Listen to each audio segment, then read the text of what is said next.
time flies and all that, and we are looking at what seeds we're going to be sowing in February already. Now we're going to delve into it in just a moment. I've got my seeds laid out over here ready to show you, but I'm going to be needing a recommendation from you. Now this worked brilliantly last year, and I want you good people of YouTube to, in the comments down below, if you could recommend a really good variety of tomato for me to grow this year. There was loads of recommendations last year. I picked a few of them and they were blooming marvellous. So please let me have your recommendations again down below, and we'll pick some different varieties and give them a shot this year. Let's get cracking. Anyway, this month's video comes with a warning.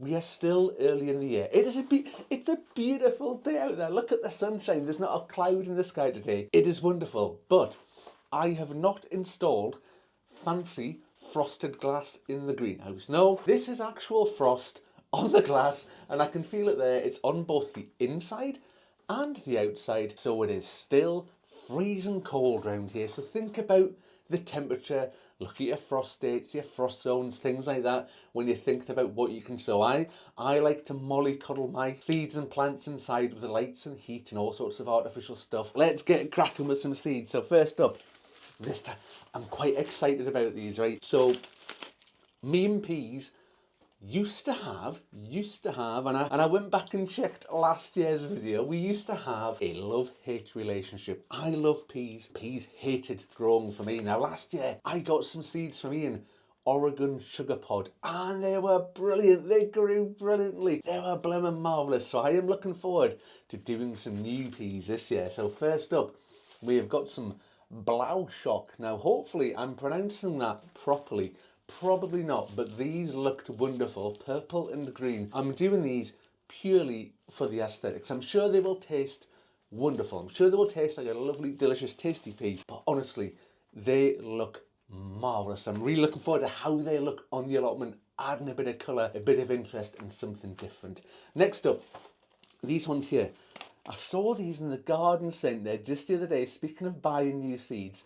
And these are Hurst Green Shaft. I have seen so many people say how good these peas are. They are supposed to be absolutely delicious. So Hurst Green Shaft has very quickly come to the top of my list of things I want to try growing this season. And it was just on the off chance, walking through the garden centre, saw them, and I thought, right, I'm having them. So we have them, and we're going to give them a try. Next up, we are going to get some beetroot on the go. Let me show you here. We are going with the Chioggia one. So you might have seen that. It is, again, talk about something that's really interesting. When you cut into it, sort of concentric circles, sort of purpley, deep red purpley and white sort of colours. It looks brilliant. Until you cook it, by the way. If you boil it, all of that will disappear. It will just disappear.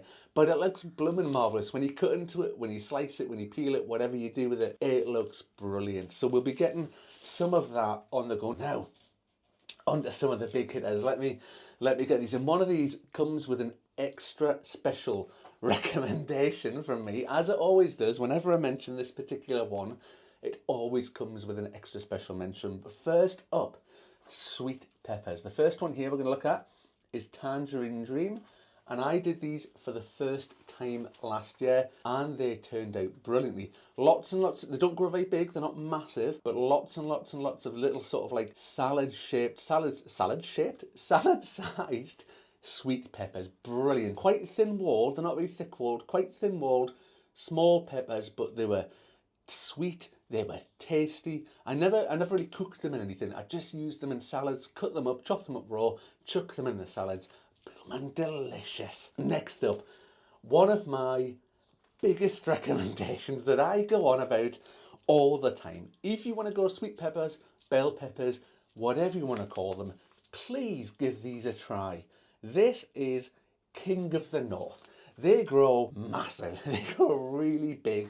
They've got really thick walls in the fruit. I mentioned the Tangerine Dream before. Use them in the salads. Don't cook with them. These are brilliant for cooking. Chuck them in spag balls, chuck them in chilies, casseroles, whatever you are cooking. Please give King of the North a try. And a big shout out to Eli and Kate, where we first got the recommendation for King of the North from. Ever since that, probably 4 years, I've never stopped growing these. Every year, they are a must-have on my list of things to grow. Give them a try. You won't be disappointed, trust me, right? Next up, some brassicas we are going to get on the go. This one here, cabbage, there we go. So Savoy Perfection. You can see a totally sealed, unopened packet. Never tried them before. Gonna give them a shot. We will see what they're like. So Premier Seeds Direct.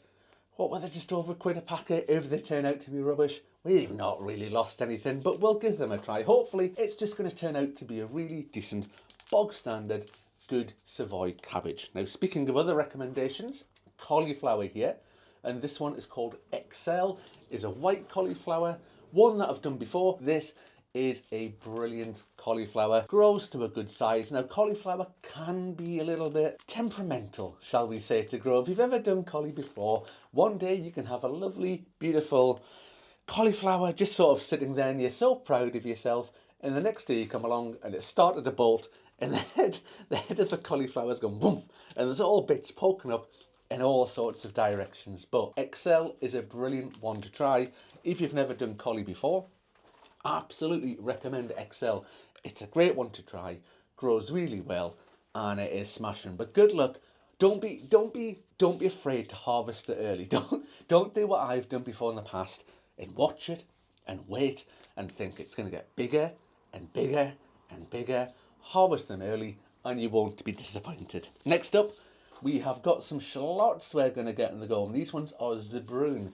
If you've ever seen Zabroon before, it's the one I normally do every year. I'm going to do some other shallots. So Ian from Grown Local is going to send me some shallot seeds, some shallot sets, not seeds. So we're going to do some from seed and we're going to do some sets as well. Both work just as good as each other. You generally can't get Zabroon sets though. So we're going to do these from seed, and they're also called the banana shallot.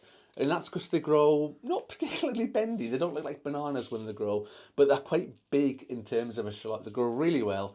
So we'll be getting those on the go and looking forward to trying those. Next up, something new. I'm a bit of a fan of spring onions.